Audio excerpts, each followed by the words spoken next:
Je pense que Boyebinga Ados Nombasi, je suis avant-gardiste dans Makambo Oyo. Tant où corruption et salamaka à niveau et Assemblée nationale, je suis le premier à dénoncer. Quand il y a eu cette affaire de 14 000 $ de corruption, oui, à ma réunion sacrée, je n'ai pas hésité à le dire. Quand il y a eu 1 000 $, Oyo, il y a Makambu, il y a Badjik Carburant, il y a Palissade, je n'ai pas hésité à le dire. Quand il y a eu cette corruption de Palissade, Oyo Bissoba, député, a décidé d'Oboyi, plus de 55 000 $, je le redis encore. Tant on a Boyango, et ça dit que moi, Ados Nombasi, ça dit moi, il y a Moutambongo. Non? Mon père ne m'a pas laissé de parcelle, mais mon père m'a laissé des valeurs. Et j'ai considéré la Djipalissade comme une corruption. Mais en ce qui concerne non, les Kambou, Yaba émolument, Nabiso, je vous convierai dans les prochains jours à une autre conférence de presse où nous allons bien sûr crever l'abcès. Nous allons tout dire. Correcteur News TV, Awande correction, Yaba News tout. Donc, Awande, on assure quoi. Suivez Correcteur News TV pour avoir toutes les informations crédibles et fiables. Correcteur News avec Yemoko Rachou. Rachou, la caramel, check.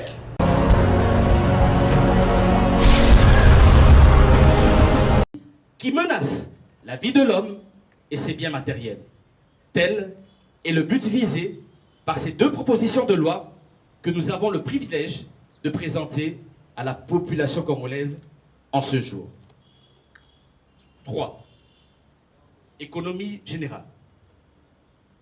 Mesdames et messieurs de la presse, distingués invités, nous présenterons d'abord la teneur de la proposition de la loi portant administration des soins d'urgence et préhospitaliers. Ensuite, celle qui porte la création et l'organisation de la profession des sapeurs-pompiers en République démocratique du Congo. Primo, proposition de loi portant administration des soins d'urgence et préhospitaliers. La présente proposition comporte 5 titres intitulés, respectivement comme suit: des dispositions générales, de l'organisation et du fonctionnement des soins préhospitaliers, des transports sanitaires, de l'enseignement de la médecine d'urgence et des dispositions finales. Voici ce qu'il faut retenir de cette proposition de loi. Elle fixe les principes fondamentaux relatifs à l'organisation et l'administration des soins préhospitaliers en République démocratique du Congo et s'applique au personnel de santé, aux établissements sanitaires, aux victimes des accidents et des catastrophes naturelles et à toute personne dont l'état de santé nécessite une intervention médicale urgente. Articles 1er et 2. Elle crée, au sein du ministère de la Santé publique, une direction de contrôle et de réglementation des soins préhospitaliers, DCRCP, en sigle, qui a notamment attribution de veiller à l'administration des soins préhospitaliers conformément aux bonnes pratiques et de contrôler les établissements hospitaliers exploitant les transports sanitaires. Articles 4 et 5. Elle rend les soins préhospitaliers obligatoires et gratuits pour les victimes des accidents et des catastrophes naturelles et pour toute personne dont l'état de santé nécessite une intervention médicale urgente et met en place un centre de traitement des appels d'urgence. Articles 9 et 10. Elle institue un corps des techniciens ambulanciers qui a pour mission d'administrer des soins préhospitaliers en collaboration avec des établissements de transport sanitaire, articles 16 à 21.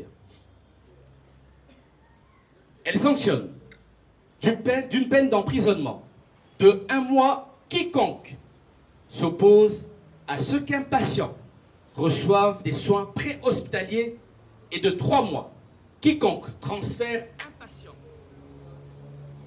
de 3 mois quiconque transfère un patient dans un établissement de santé qu'il a expressément refuté.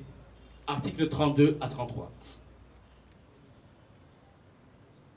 Ainsi s'achève le résumé de la proposition de loi sur les soins préhospitaliers en République démocratique du Congo. Proposition 2. Proposition de loi portant création et organisation de la profession des sapeurs-pompiers en République démocratique du Congo. Publique. Tout emploi de directeur, gérant, administrateur de société et d'agent comptable. Toute espèce de négoce. L'exercice de la profession d'avocat. Tout mandat électif, tout autre emploi rémunéré basé sur un lien de subordination. Article 33. La profession de sapeur-pompier prend fin par démission, décès ou radiation. Mesdames et messieurs de la presse, distingués invités et membres de l'assistance à vos titres et qualités respectives, voilà, de manière globale, la teneur de 2 propositions de loi que nous avons le privilège de vous exposer à ce jour. Avant de remettre la parole au modérateur, nous aimerons souligner que ces propositions de loi visent à améliorer la situation de toute la population congolaise dans le secteur de la santé et de la protection civile. Pour ce faire, nous en appelons à l'implication et à l'adhésion massive de tous les Congolais afin que ces lois soient adoptées et promulguées. Il en va de l'intérêt de chacun de nous. Je termine mon propos en me levant. En faisant ce travail, nous avons rencontré des centaines de familles. Certaines ont perdu des membres de famille à cause du retard de la médecine, à cause du manque d'ambulances en République démocratique du Congo. Et je tiens à dédier ce travail de 2 ans et demi à ces personnes que je cite en ce moment. À Alder Daniel Nomassi, mort le 22 juin 2008. À Landry Mpakata, mort le 10 février 2012. À Perfi Mananga, mort le 1er mars 2014. À Sandra Moussoua, mort le 4 avril 2015. À Trésor Kapaka, mort le 7 février 2013. À Sophie Mampouya, morte le 21 juillet 2019. À Mami Kabouy, morte le 12 mars 2019. À Andy Makaya, mort le 8 août 2020. À Nombasiko Samabi, mon père, mort le 29 août 2018. J'ai dit et je vous remercie. Sous vos applaudissements, s'il vous plaît. À l'Assemblée, bonjour. Comme le modérateur venait de le dire, c'est Dr Blaise Mobeti, le médecin directeur de la clinique Alliance, médecin aussi à compétence générale. Sincèrement, je tiens à remercier toute l'Assemblée et à remercier particulièrement l'honorable Ados Ndombassi pour ce travail des titans qu'il a mené. Et aujourd'hui, je peux dire personnellement, on sent que la population, demain après-demain, sera protégée. Personnellement, je vais rester du point de vue, je vais rester beaucoup plus technique par rapport à ces 2 propositions de loi. Ce sont des propositions de loi qui, depuis que le Congo a été Congo, a toujours été négligé. On se le dit. A toujours été négligé. Je vais prendre la première, la présentation de loi, la proposition de loi portant l'administration de soins d'urgence et préhospitaliers en RDC. Mes frères et sœurs, il y a des fois, ça devient un peu écœurant de voir que, avec ces grands Congos, ces pays immenses, mais le service de transport médical est devenu un luxe. Et ça fait très mal. Pour que tu arrives aujourd'hui à connaître un problème, chez toi ou encore, je ne sais pas, en cours de route, pour avoir une ambulance, venir te chercher, t'amener à l'hôpital où gentiment commencer déjà à prendre soin, c'est devenu un luxe. Si tu n'as pas d'argent, ça ne peut jamais arriver. Et aujourd'hui, sincèrement, je vous dis merci. Pourquoi? Parce que nous devons tous mettre la main dans la pâte pour que ces deux propositions de loi puissent passer, parce que c'est pour le bien du peuple congolais. C'est pour le bien de tous les Congolais, sans exception aucune. Techniquement, je veux dire, quelle est l'importance de ces deux propositions de loi? Premièrement, quand on parle de soins pré-hospitaliers, mes frères et sœurs, c'est très important. Et dans des pays, entre guillemets, développés, il y a toujours les 111. Les 111, c'est les SAMU. C'est-à-dire que même si tu es à la maison, tu n'as personne, mais quand tu as un malaise, tu ne sais pas arriver à l'hôpital, qu'est-ce que tu vas faire? Tu vas appeler les 111 et les 111 vont venir chez toi à la maison. Donc, en fait, tu vas déjà commencer à avoir de soins loin de murs des hôpitaux. C'est-à-dire que l'ambulance qui arrive avec toute une équipe d'urgence chez toi, et puis ils commencent déjà de soins, et à partir de là, c'est à eux de vous amener vers un endroit approprié pour la continuité de soins. C'est ce qui n'a jamais été réalisé ici chez nous. Et aujourd'hui, avec notre politique nationale de soins en RDC, nous sommes obligés d'incorporer ces projets de loi. Pourquoi? Parce que c'est ça qui va protéger les Congolais. Ça, c'est de 1. De 2, il y a des catastrophes naturelles qui se font un peu partout. Il y a même des accidents, même des incidents. Vous arrivez peut-être en cours de route comme ça avec ces phénomènes, moto, machin.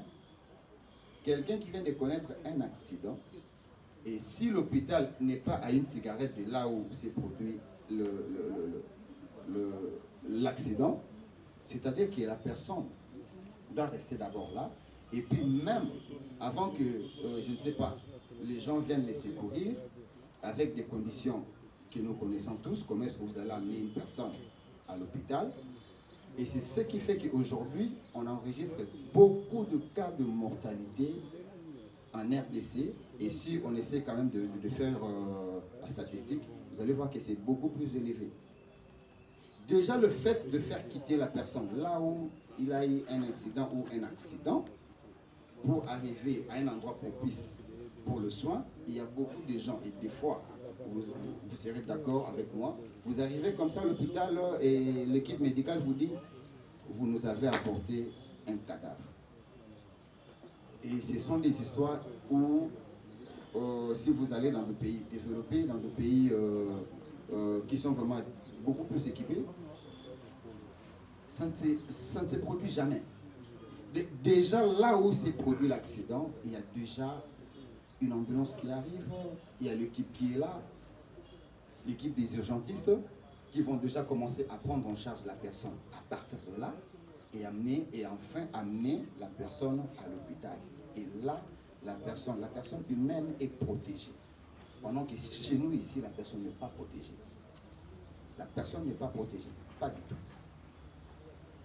Et c'est à partir de là, si aujourd'hui, si réellement nous sommes des humains, si réellement on peut lancer cette sonnette d'alarme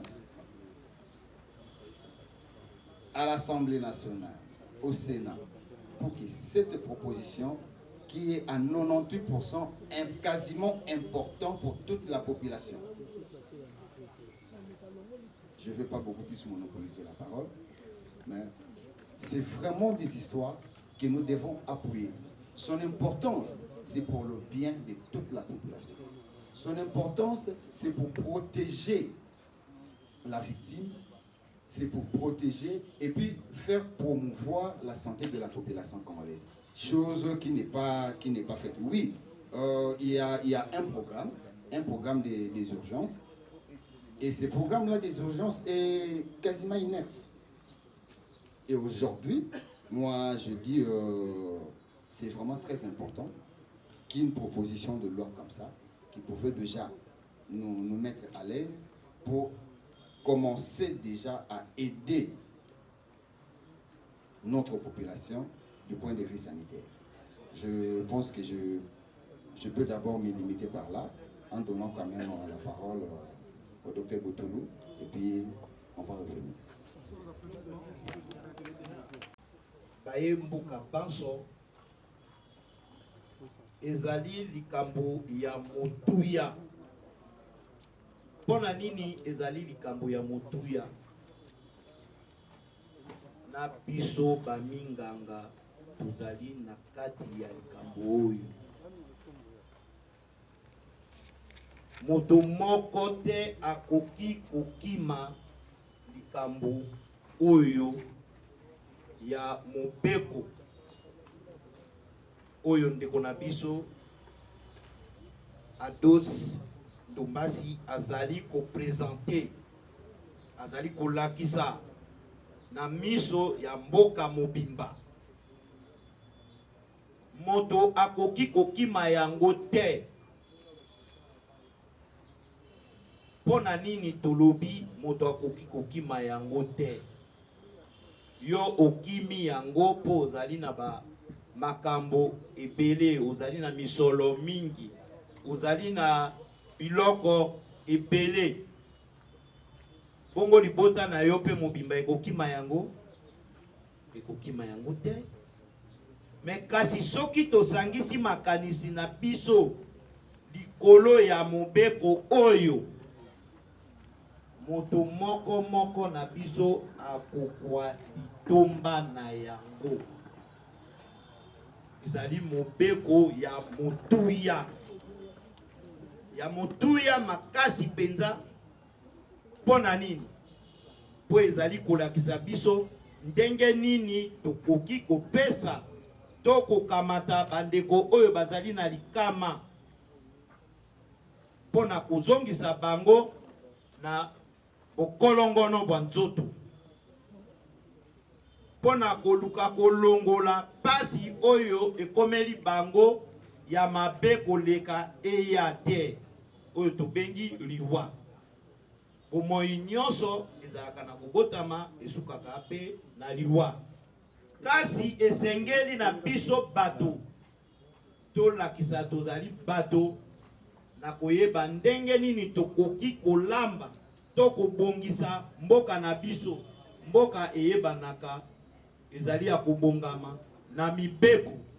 Soki mibeko mitite elingi koloba ete esika wana ezali esika ya bato te.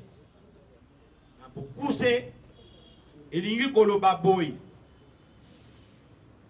ndenge tozali awa na mobeko oyo ndeko na biso Ados Ndombasi azali kolakisa na liboso ya bayemboka nyonso. Bandeko bolimbisa ngai, moto ya kozala na posa ya koboya eloko motindo oyo esengeli tango mosusu azala na molongo ya bato te. Posoka azali na molongo ya bato elingi koloba eloko oyo ndenge balobi na lopoto ezali bienvenu.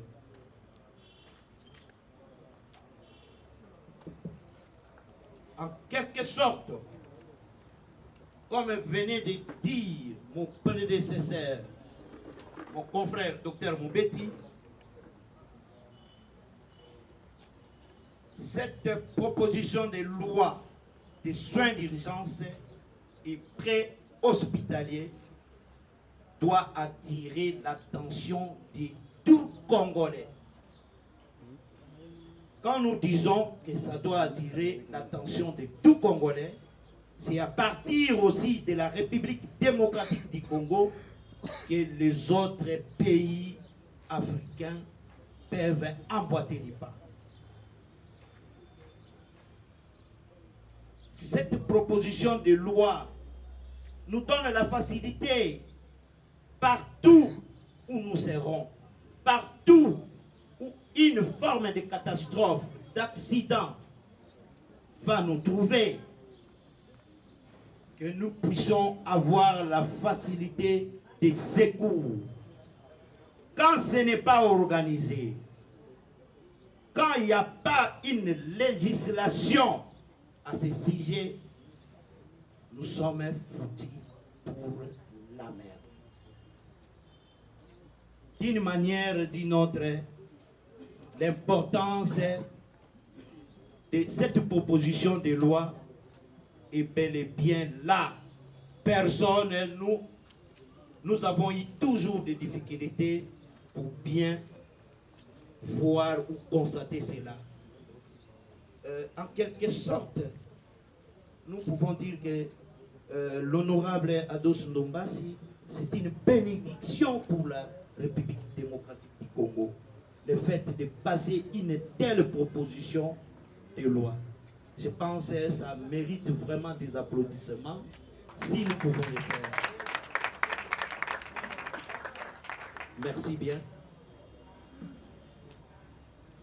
Chers frères et sœurs, tels que nous sommes là, si nous ne nous portons pas bien, nous ne sommes pas en bonne santé, personne de nous va se pointer là où nous sommes.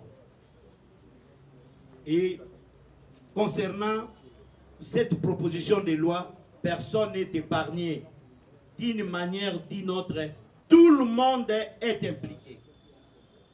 Je pense s'il faut appuyer, tant qu'expert de la santé, c'est d'abord la santé. C'est d'abord la santé avant de tout faire. Et tout le monde est impliqué, comme redite. Je pense d'une manière brève et peut-être une petite rectification. Le docteur qui parle, c'est le docteur Botoulou et non le docteur Botouli. Je pense que nous sommes à votre disposition pour des questions. Là où nous n'avons pas eu le temps de vous écouter. Le docteur l'a dit tout à l'heure, nous parlons ici des soins d'urgence et pré-hospitaliers. Ok? Le plus important ici, c'est de sauver la vie humaine. C'est ça le plus important. J'ai discuté avec plusieurs médecins, avec plusieurs urgentistes, qui m'ont dit, en République démocratique du Congo, sur les 100% des personnes qui viennent aux urgences, 80% des personnes meurent en cours de route. C'est déjà un problème. Totalement, ceux qui moutou à quoi isiko, ceux qui moko na biso à quoi isiko yo, et le koni ni salam. Toko ça peut-être moko na toko ça e wapi na kati ya ketch. Na ba condition nini. Ozomona, to yebi même pas elo koni ne quoi ici, toko balola ye, type ake kukufa. Mais le plus important, d'avoir des soins pré-hospitaliers, c'est-à-dire la prise en charge commence sur place. Donc, prise en charge et sur place. Par exemple, moi j'ai perdu mon jeune frère qui souffrait d'une méningite, mais il pouvait être sauvé. Mais qu'est-ce qui s'est passé? À sa crise d'Andaku, dans 3 heures, 4 heures du temps, tout PC maï, tout salaboy, tout PC d'Ovalgine, et s'imiter, tout zué, tout côté na mutuka, tout même na dispensaire, il y a quoi? Na dispensaire à quoi? 3 heures après, à côté coma. Tu même les sous na clinique Riviera na Bandal, et c'est comme sous. 6 heures après, tu même les sous na Ngalema, à Koufi le lendemain. Pourquoi? Parce que nous ne sommes pas accompagnés malheureusement. Mais s'il y avait des urgences, directement, le médecin nous aurait dit que non, attention, il y a une méningite qui commence. Et il nous aurait orienté directement vers un hôpital spécialisé. Vous comprenez? Je peux vous dire, Tokoufeli Bandeko Ebele, et je suis sûr aussi Boza Awa, Tokoufeli Bandeko Ebele, par manque de soins pré-hospitaliers en République démocratique du Congo. Ce n'est pas normal. Comment réaliser cela? Ça ne me regarde plus. Moi, mon rôle, c'est de légiférer. C'est ça. Et c'est à l'exécutif de trouver les moyens moi, je fais une loi, je légifère, je fais une proposition, en espérant que Baninga Nanga va comprendre que oh yozeli comme majorité té. Correcteur News TV, Awande correction, il y a news tout. Donc, Awande, on assure quoi. Suivez. Correcteur News TV pour avoir toutes les informations crédibles et fiables. Correcteur News avec Yemoko Rachou. Rachou, la caramel, check.